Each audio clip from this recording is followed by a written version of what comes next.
I hate bass solos. Great. Now that all the bass players have been adequately offended, let's begin.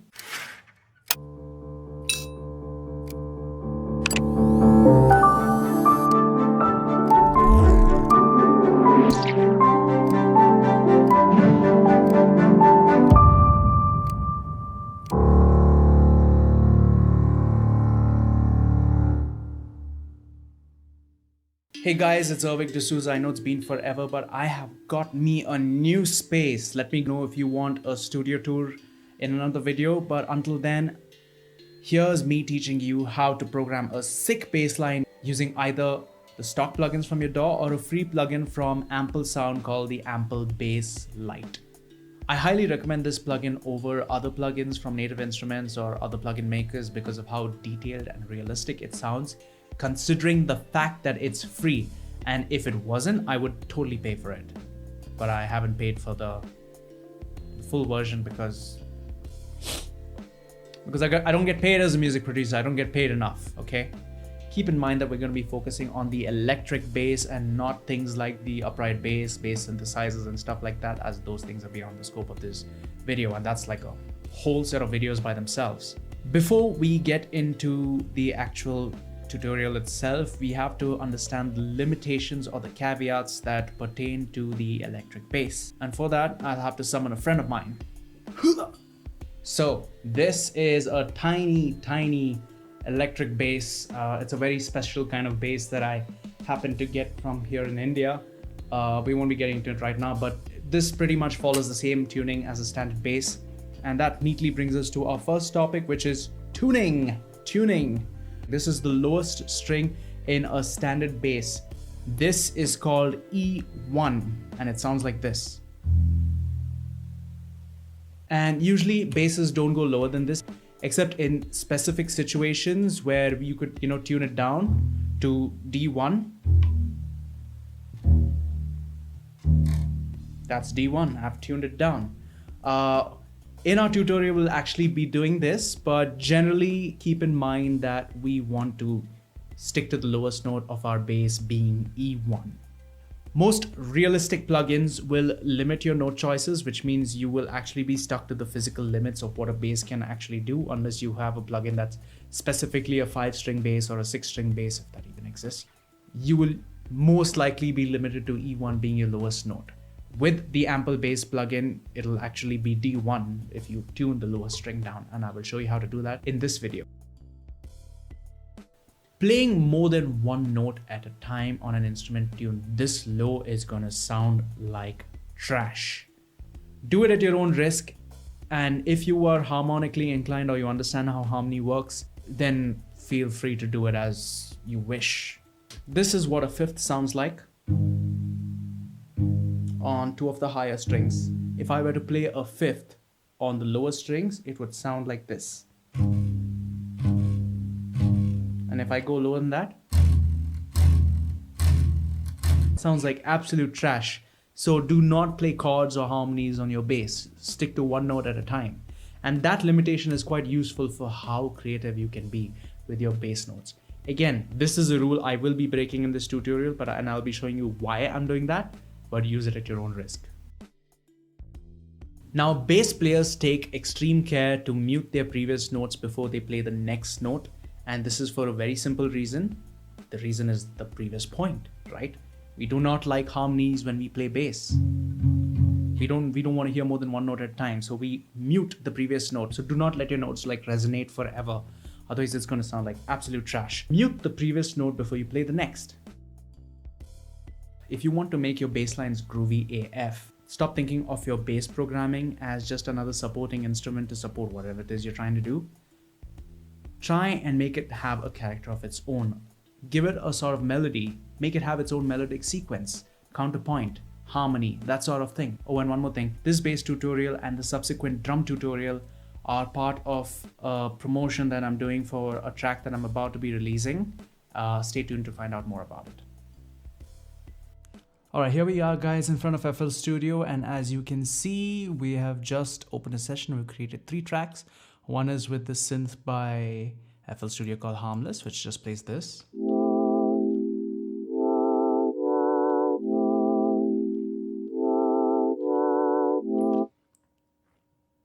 Now we're gonna have to write a bass line in a time signature called 12/8. And what is this time signature? Well, rather than me explaining it to you, I'm going to let it take form in front of you, and then you'll understand what it is. And we're going to do this in two ways. We're going to first program the bass, and then we're going to program the drums. We're going to leave the drums programming part for the next episode. We're going to start with the bass. And what all this leads to is something that I will reveal at the end of this episode. Let's begin. This is what we have.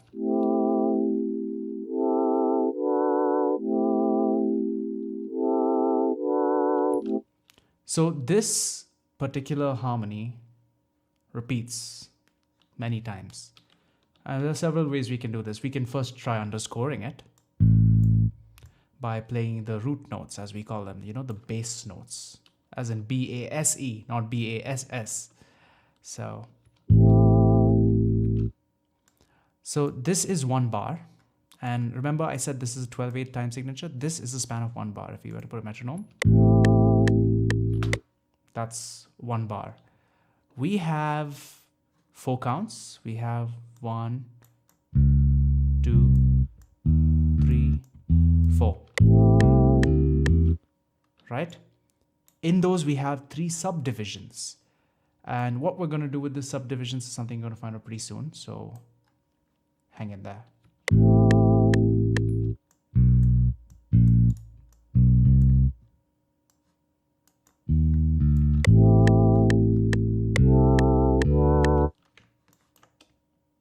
I'm going to repeat this.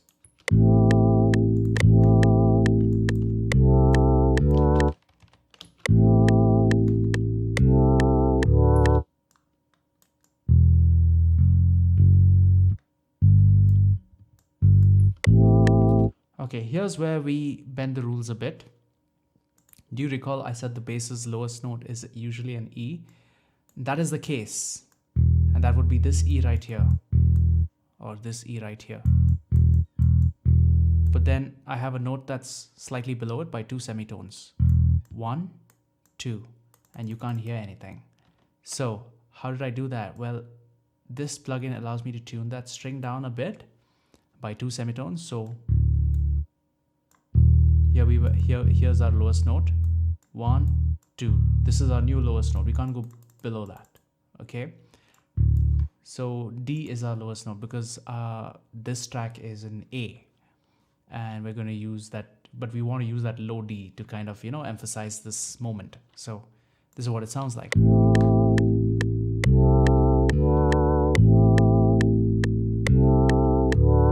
And we're going to repeat this twice.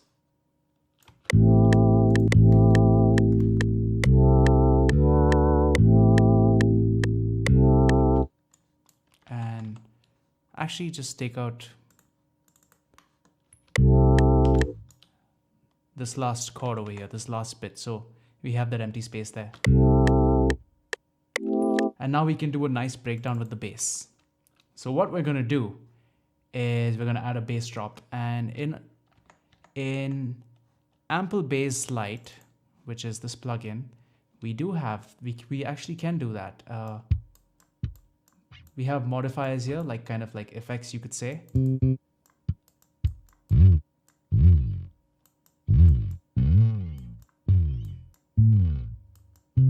I like this one. We'll go with this.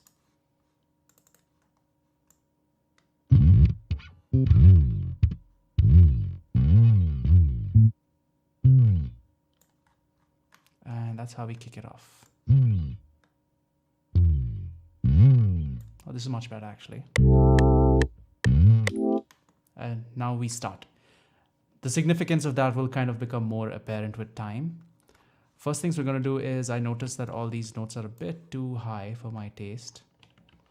And what we're going to do is we're going to scale them down by using scale levels. Kind of just push them up there where the default would be. Somewhere here. And just leave them as is. And again, I'll show you why. So let's go. Let's start a more dynamic bass line, something more interesting now. You know, I want to do a melody.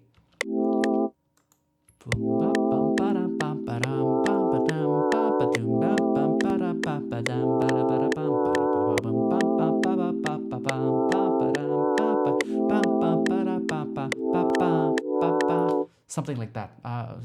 Excuse me if I didn't sing that in tune.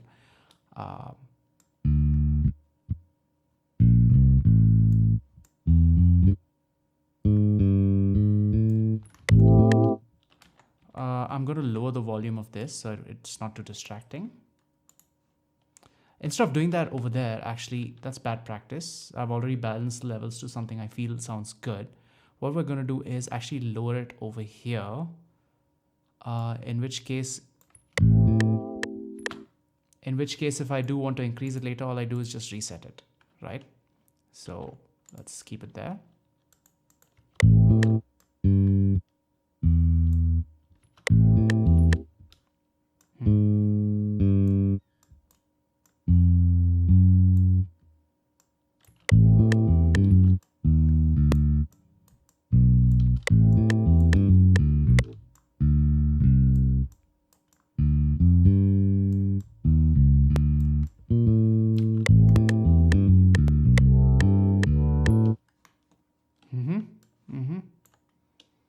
I'm going to repeat this twice.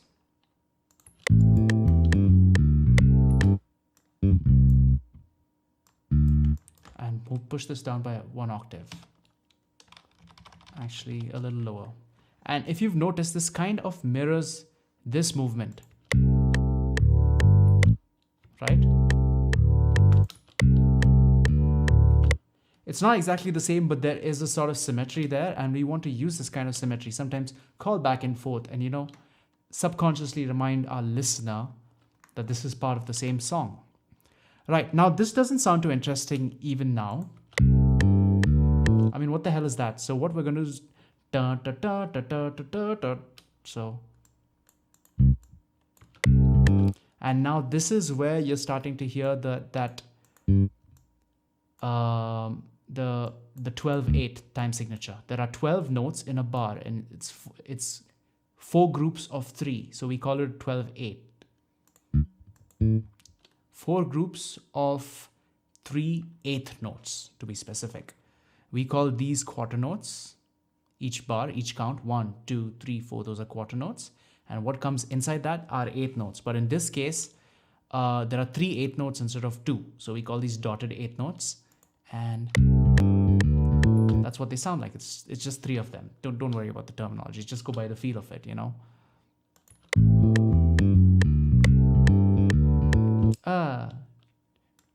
We want to smoothly move between these. So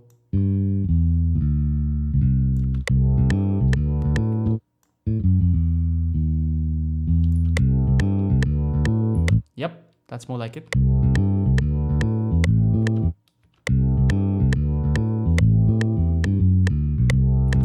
Here it's got to be a little bit different. Here it's got to be a little bit different. Da da da da da da da da da.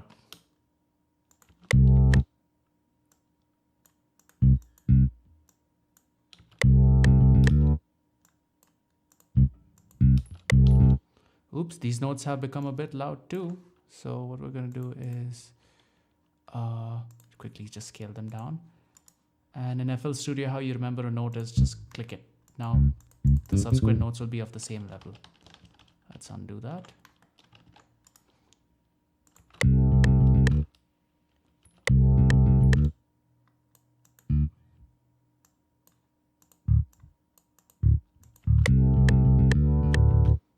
Boring.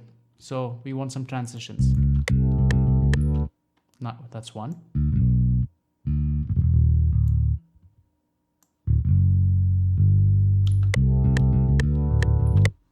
So where's this going? Where's this transitioning to? We're going to copy this whole thing again. Actually, before I get into this copied bit, let's just delete it. Let's perfect this, right? Let's start with this first half. The second half is starting to sound nice. I don't like this. I'm going to shorten this. To punctuate it more, I'm going to make it an accented note. So by pushing up the velocity, I'm going to make it into a slap note. Again. I'm going to slice this in half actually. I'm going to slice this one in half too.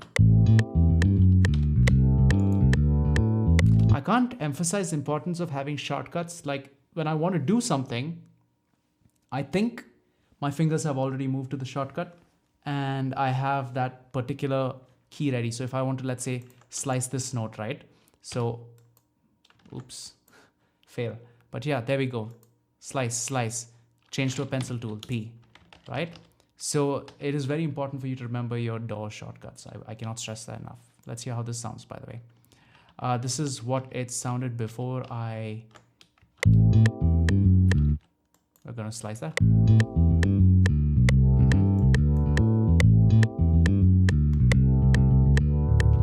Nice. This is starting to sound good. Just for a bit to emphasize this slap note, I'm going to kind of have a finger tap right after, and that would be this. Right, that's it. So this is what it will sound like. It's a super subtle thing to do, by the way, very subtle. You most likely won't hear it, but I like to have these sort of subtleties to keep it realistic, you know? Can you hear that? And this is kind of lending its feel to the groove that is like takita takita takita takita takita takita. That's how we would say it, right? That's how we would count it, rather.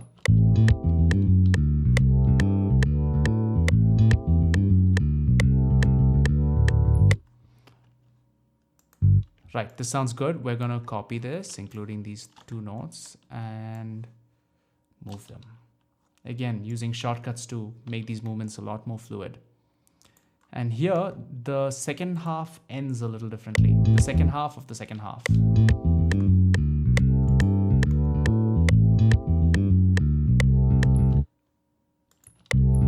Ba ba ba ba. That's something. That's what I want to go for.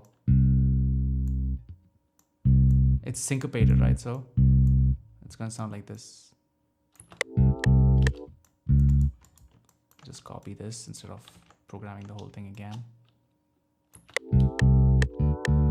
Nice. Now I'm gonna turn these into chords actually, because they sound way more interesting over here. I would again not recommend doing this if you don't know exactly what you're doing. I'm just demonstrating something I know that'll work for sure, because I know exactly how my arrangement is going to sound. So remember what we did up with this volume control, we can just reset it, right? And this is the synth.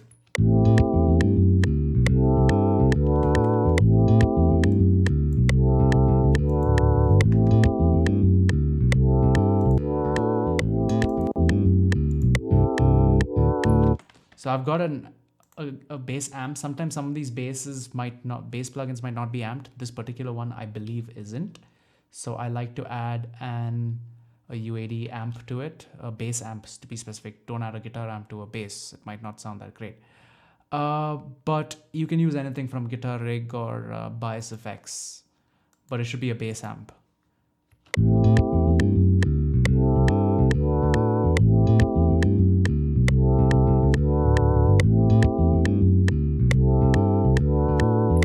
Let's get rid of that ugly ass metronome.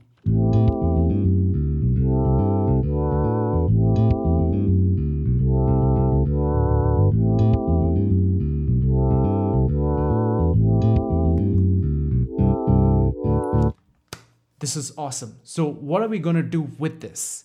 All right. I can't wait to show you what I do with the drums on this, but that's going to have to wait for the next episode because it's going to be a bit too much information.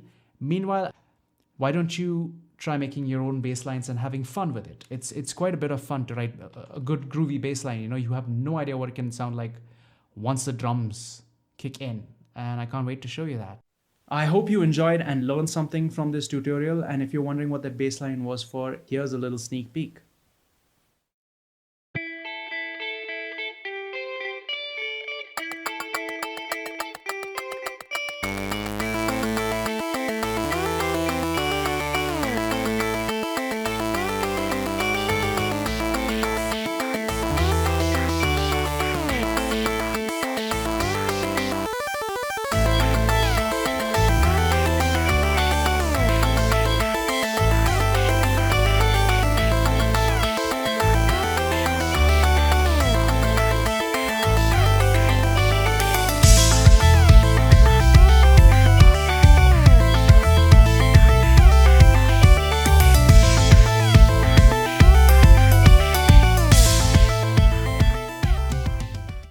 Please like and subscribe for more. I've already recorded the drum tutorial back to back with the bass tutorial, so feel free to check out that video as soon as it drops as well.